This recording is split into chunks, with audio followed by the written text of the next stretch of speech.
Bom dia, boa tarde, boa noite, pessoal. Bom, vamos dar continuidade aí ao nosso material de língua portuguesa instrumental.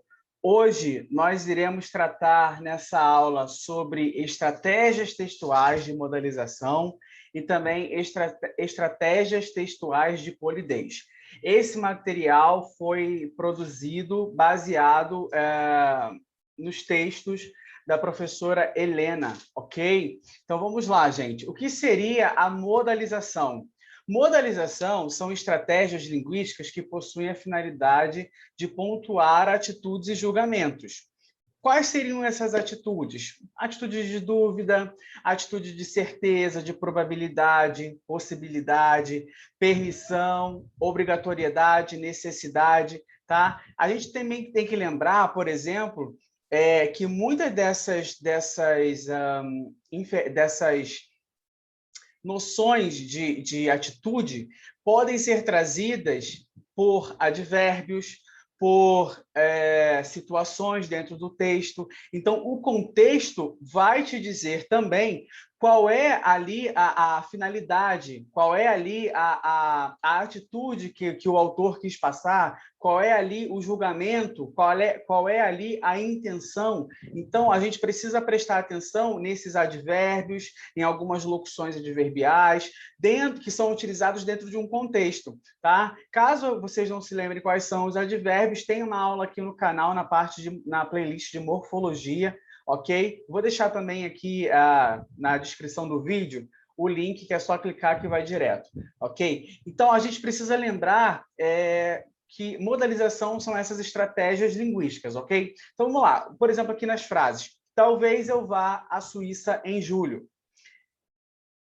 Esse talvez, ele traz uma ideia de dúvida, de uma possibilidade, ok? Agora, certamente irei à Suíça em julho. É uma certeza, eu estou afirmando que eu estarei indo à Suíça em julho. É provável que meu voo atrase por causa da neblina. Então, é provável, há uma probabilidade. E por que há essa probabilidade? Por causa da neblina, tá? Então, a neblina seria a razão de ter essa probabilidade do meu voo atrasar. Possivelmente, o voo atrasará por causa da neblina. Então, aqui é uma possibilidade. E aqui você consegue ter uma ideia de, se tiver com muita neblina, é provável, a probabilidade é maior, ok? Do que a possibilidade. É possível que o voo atrase por causa da neblina, tá? Então, assim, é uma possibilidade, mas se o piloto achar que está ok, vai. Então, possibilidade traz uma ideia um pouco menos... algo provável é algo mais concreto, vamos colocar assim, tá? Não devemos entrar sem máscara em lojas, tá? Para entrar no avião, você deve colocar sua máscara. Então, aqui, ó, não devemos entrar sem máscara em lojas. Algumas lojas, pelo menos aqui no Rio de Janeiro, a gente tem que você não pode entrar. Porém, outras, você mesmo sem máscara, você entra. Então, aqui, esse não devemos entrar sem máscara em lojas seria como se fosse um conselho. Já no você deve colocar sua máscara para entrar no avião, é algo que é obrigatório, tá? Ele precisa correr, caso contrário, perderá o voo. Quando eu falo ele precisa correr, é uma necessidade. Se ele não correr, ele vai perder o voo. Então, aqui traz uma ideia de necessidade. Vamos falar um pouco sobre certezas. Existem alguns graus de certeza, tá? Então, por exemplo, aqui, você poderia comprar um computador novo? Você poderia comprar um computador novo? Você poderia. Você deve refazer o seu trabalho, ou você deve comprar um computador novo. É algo obrigatório. Há uma diferença aqui, né? Aqui a gente utiliza os verbos modais. Eu não sei se todo mundo já estudou alguma vez ou estuda a língua inglesa, existem os modal verbs. Eu falei disso até na última aula. Os modal verbs, porque fica mais claro quando a gente tem uma noção desses modal verbs do inglês, para a gente entender alguns contextos. Eu falei, por exemplo, que alguns verbos modais do inglês, eles podem trazer uma noção dependendo do contexto em que ele é inserido. E aqui é a mesma coisa. O verbo poder e o verbo dever, eles vão ter concepções diferentes de uso dependendo do contexto em que ele está inserido. Então, por exemplo, o poder ele pode trazer um sentido de possibilidade, de capacidade de fazer alguma coisa, de habilidade, de permissão, tá? E o dever ele pode trazer uma noção de obrigação ou de um conselho, tá? E outros também. Essa noção de possibilidade, probabilidade, obrigatoriedade podem ser apresentadas por meio de advérbios ou locuções adverbiais e também da expressão é mais um adjetivo. É provável, é possível, é obrigatório, tá? Então, quando eu tenho advérbios ou locuções adverbiais e quando eu tenho essa expressão é mais um adjetivo, é provável, é obrigatório, é necessário, a gente consegue trazer e entender a noção de possibilidade, probabilidade, obrigatoriedade, observando todo um contexto, tá bom? Então, aqui tem algumas outras frases. Possivelmente, ele comprará um computador novo. Então, aqui eu tenho esse advérbio, possivelmente. É possível que ele compre um computador novo. Então, eu troquei o advérbio e coloquei o é mais o adjetivo. É possível. E por aí vai. Reforço ou atenuação. Quando a gente está escrevendo um texto, dependendo da ideia que a gente quer trazer, a gente ou vai reforçar uma ideia ou vai atenuar, vai suavizar uma ideia. Dependendo da forma ou do tópico que você quer trazer, você vai utilizar alguns advérbios ou algumas palavras para reforçar aquilo ali, para trazer mais atenção ao leitor sobre aquele ponto. Ou, se você quiser suavizar alguma situação, você vai usar palavras para tranquilizar ou amenizar algo que está no texto. Então, advérbios ou locuções adverbiais poderão reforçar, intensificar uma ideia ou atenuá-la. Isso eu já expliquei. Por exemplo, na frase básica, eu irei à Itália. Eu posso querer reforçar essa ideia. Eu certamente irei à Itália. Com certeza irei à Itália. E eu posso tentar trazer uma atenuação. Possivelmente, sabe quando alguém te pergunta, você vai viajar e você não quer dizer exatamente, vamos colocar assim, não sei, não quero contar para essa pessoa. Possivelmente irei à Itália. É possível que eu vá à Itália. E aqui também é importante a gente perceber que quando eu uso o advérbio, eu vou ter o meu verbo conjugado de uma forma. E quando eu utilizo a expressão é possível que, é certo que, é fato que, o meu verbo ele será conjugado no subjuntivo. E o subjuntivo ele já traz essa ideia de hipótese, tá? É diferente do verbo conjugado no modo indicativo. O modo indicativo ele traz algo que é mais certo. Dependendo do contexto que ele está sendo empregado também. Mas o subjuntivo tem essa característica de ser hipotético, algo hipotético. Tá? Então, o advérbio traz um posicionamento, uma atitude do produtor do texto diante dos fatos. Assinala como ele julga o teor de suas afirmações, com certezas ou possibilidades. Então, o advérbio ele vai trazer esse posicionamento. Tá? Essa marcação pode trazer uma informação importante para o desenvolvimento da argumentação do texto. Então, a partir desse advérbio, dessa locução, ou dessa expressão, você consegue perceber qual era a intenção do autor, se era de suavizar ou se era de reforçar, ok? Para evitar que fique dúvidas também, porque quando a gente está trabalhando com um texto, a gente não pode deixar dúvidas. Então, o autor tem essa capacidade de trazer esses mecanismos para facilitarem a leitura do leitor. Para que se evite que o texto fique muito pessoal, né, a gente não pode utilizar algumas expressões como eu acho que, na minha opinião, eu acredito que, no meu ponto de vista, principalmente quando você está escrevendo uma redação ou um texto científico, ok? Você não coloca o seu ponto de vista, você tem que colocar um ponto de vista geral. Mesmo mas eu fiz parte desse grupo de pesquisa. Ok, você vai colocar a visão do grupo de pesquisa, você vai colocar o resultado que foi obtido através das suas análises. Você vai enfim, mas não o meu ponto de vista, eu acho que... Não, ok? Evite isso. E para não ter dúvidas, a gente lembra que na última aula eu falei que a gente vai usar expressões certas, exatas? Então, não vai colocar parece que, tudo indica, aparentemente. Não, porque aparentemente, e aí? Mas do seu ponto de vista, parece que parece para você, para mim pode não parecer. Então, para evitar dúvidas, a gente não coloca esse tipo de expressões. Permissão ou proibição. De novo, a gente vai lembrar dos modal verbs, dos verbos modais. Então, a gente vai depender do contexto em que está sendo inserido, do que eu quero dizer, do que eu quero, o que eu quero perguntar, tá? Então, eu vou utilizar advérbios, eu vou usar verbos modais, posso utilizar a expressão é mais um adjetivo, tá? A proibição, ela vai trazer a inexistência de uma permissão, tá? A inexistência de uma permissão. Então, vamos aqui para algumas frases. Você pode sair mais cedo hoje. Eu estou permitindo que a pessoa saia. Agora, se eu falar, você não pode sair agora, eu estou proibindo que a pessoa saia. Eu não estou permitindo. Há esse contraponto. É permitido entrada de animais, é permitida a entrada de animais. Eu coloquei esse é permitido entrada e é permitida a entrada só para lembrar um pouquinho da parte de concordância verbal aqui, mas aí eu não vou entrar nesse ponto não, porque vai ter aula no canal também. É proibido andar descalço. Então, se eu falo é permitido, você pode fazer. É proibido, você não pode fazer. Você não deve fazer.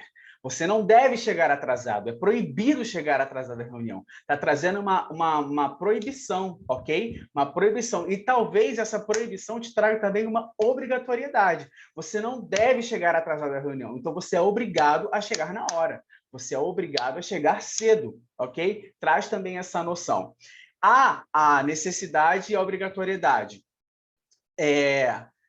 Aqui, a obrigatoriedade vai criar uma necessidade. Perceba que elas estão interligadas. A permissão vai trazer uma ideia de possibilidade.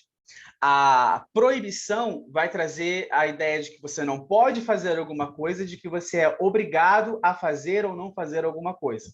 E a obrigatoriedade vai trazer uma ideia de necessidade. Então, olha, é necessário que você chegue uma hora antes. Então, você é obrigado, você precisa chegar uma hora antes. Você deve chegar mais cedo da manhã. Você deve chegar mais cedo da manhã. A gente tem que entender também qual é o contexto. Se eu falasse aqui, olha, você deveria chegar mais cedo amanhã. Nesse tom, quando eu falo deveria, esse iria aqui vai trazer uma ideia de um conselho. Tá? Olha, você deveria chegar mais cedo amanhã. Agora, se eu falar, você deve chegar mais cedo amanhã. Se eu conversar com você e falar, olha, você deveria estudar para a prova. Você deveria estudar para a prova. É um conselho. Agora, se eu falar, você deve estudar para a prova. Você troca o conselho por você tem que estudar para a prova. Já te causa uma obrigatoriedade. É necessário que você estude para a prova. Ok? Tudo bem? As crianças precisam de carinho. Aqui, ó, a necessidade, elas precisam de carinho. As crianças devem estudar todos os dias. Aqui é uma obrigação, uma necessidade obrigatória também. Ok? Atos de fala. Vamos falar um pouquinho sobre polidez. Bom, John Austin, ele diz que falar é agir. E ele observou que algumas ações são praticadas apenas quando uma pessoa diz que está fazendo tal coisa. E aí tem os exemplos de, por exemplo, eu te batizo, eu te consagro, eu te declaro culpado, eu te declaro marido e mulher. São declarações que são faladas e a partir da fala acontece o ato, tá? Na verdade, depois de um tempo, ele percebe que tudo que é falado são esses enunciados estão trazendo a realização de ações. Então, quando eu falo a Terra gira, eu estou falando isso e a Terra está girando. O Sol é quente, eu estou falando isso e o Sol é quente. Então, assim, todos os enunciados, na verdade, eles realizam ações, tá? Direta ou indiretamente.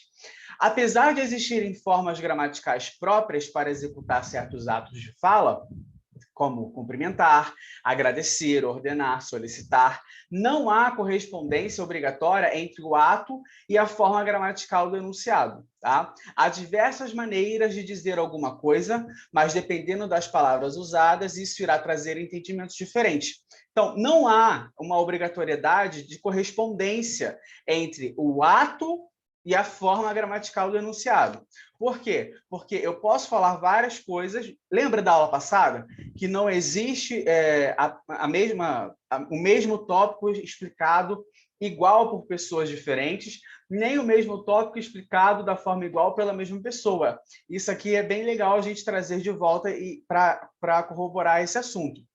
Então, por exemplo, quando eu falo, termine sua tarefa de casa hoje, termine sua tarefa de casa hoje, eu estou trazendo o quê? Uma obrigatoriedade. Olha, você tem que terminar, é algo imperativo.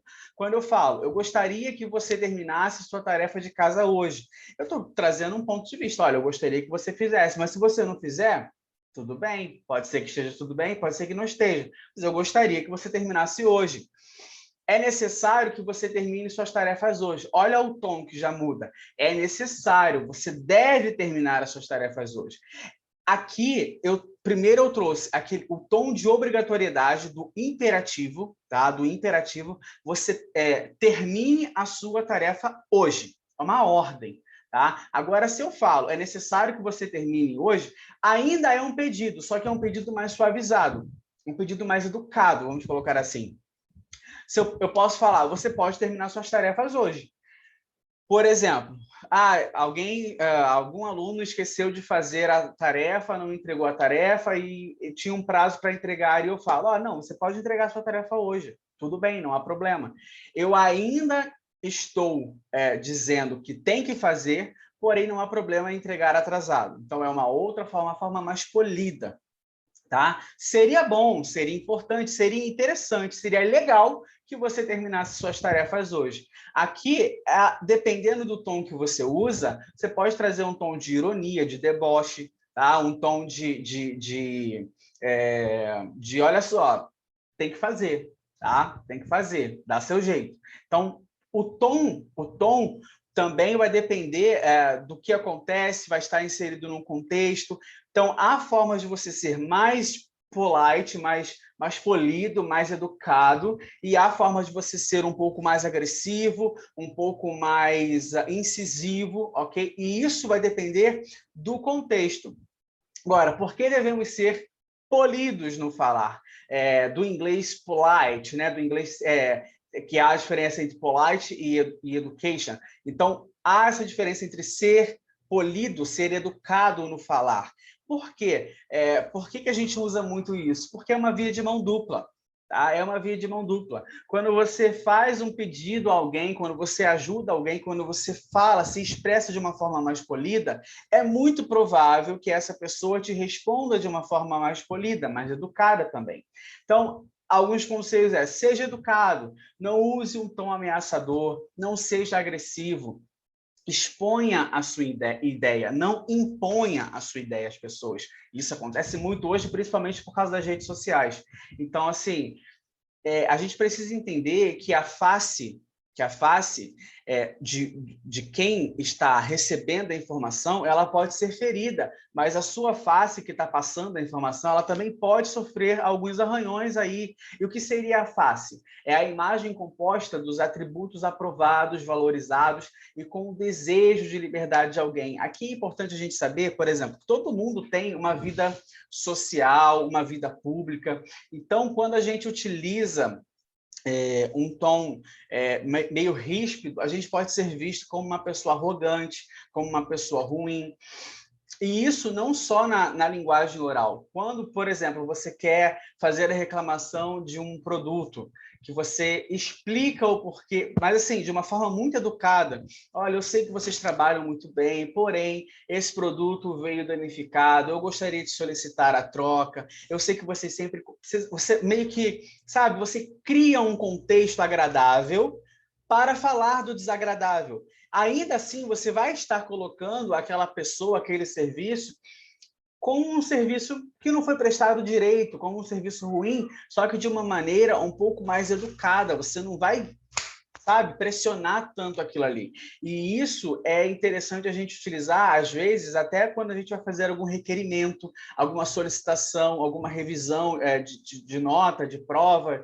de qualquer coisa, é importante a gente ser polido nas palavras, tá? É importante a gente poder saber se expressar, tá? A teoria da polidez, ela é muito interessante por causa disso, porque a polidez, ela é a estratégia de preservação das faces. Eu vou preservar a minha face.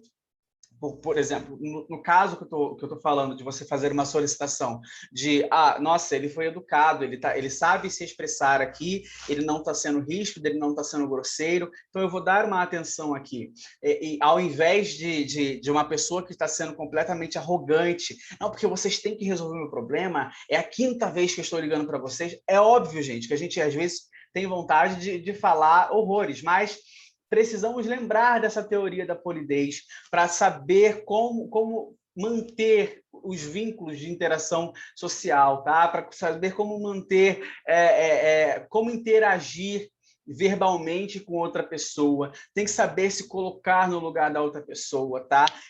Mas assim, a gente precisa entender que nem sempre as faces são preservadas, tá? E depende da situação. Às vezes, dependendo da situação, se você for muito polido, muito educado, o seu problema pode não ser resolvido, você pode não ser entendido. Então, às vezes, você não é ser mal educado, mas é ser um pouco mais incisivo. Então, tudo vai depender do contexto, tudo vai depender da situação.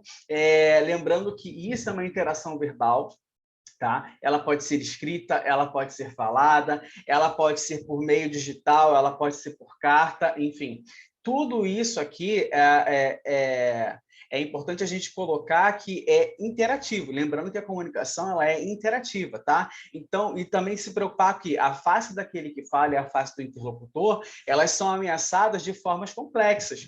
Quando você faz uma reclamação, você está se colocando como um cliente problema, de repente. Quando você faz uma reclamação, aquela empresa está sendo vista como uma empresa problema. Então, as duas faces são ameaçadas. Tem que sempre pensar nesse lado. Por isso, a teoria da polidez ela é importante, para a gente ter estratégias de como escrever.